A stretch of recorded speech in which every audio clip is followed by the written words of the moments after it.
Bonsoir à tous. Depuis que je passe sur cette grande chaîne qui est TF1, que j'y présente le journal, ça a fait de moi un symbole, en tout cas quelqu'un qui a été précurseur dans quelque chose qui résonne chez beaucoup de gens.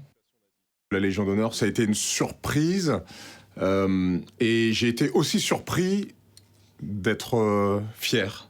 C'est la première fois d'ailleurs que je la sors depuis que je l'ai reçue le jour de la cérémonie.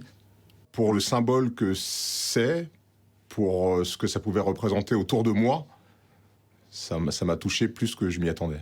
C'était comme une forme de confirmation chez beaucoup de Français, et pas simplement des Français antillais ou des Français noirs, mais que mon parcours est un parcours particulier. Alors, du fait qu'on me remette cette récompense et du fait que je l'accepte, ce qui n'était pas évident, j'ai vite conclu qu'il fallait l'accepter, et notamment parce que je pense que notre société, notre République a besoin de symboles et de signaux qui l'unissent, et je pense que le mérite et la récompense du mérite est quelque chose de très républicain, qui pour le coup n'est pas marqué ni politiquement, ni socialement. Et moi qui travaille à ma façon, à mon niveau, pour une République française, une société française plus unie, plus fraternelle, dans sa diversité, il était important pour moi que j'accepte déjà cette récompense et que je lui donne ce sens-là. Pour d'autres décorés, comme Mansour Zobéry, cette distinction rappelle également les objectifs universels et égalitaires de la République. J'ai le très grand plaisir de vous annoncer que j'ai décidé de vous nommer au grade de chevalier dans l'ordre de la Légion d'honneur. Cette prestigieuse distinction récompense votre engagement fidèle au service de la France. Signé Nicolas Sarkozy, président de la République.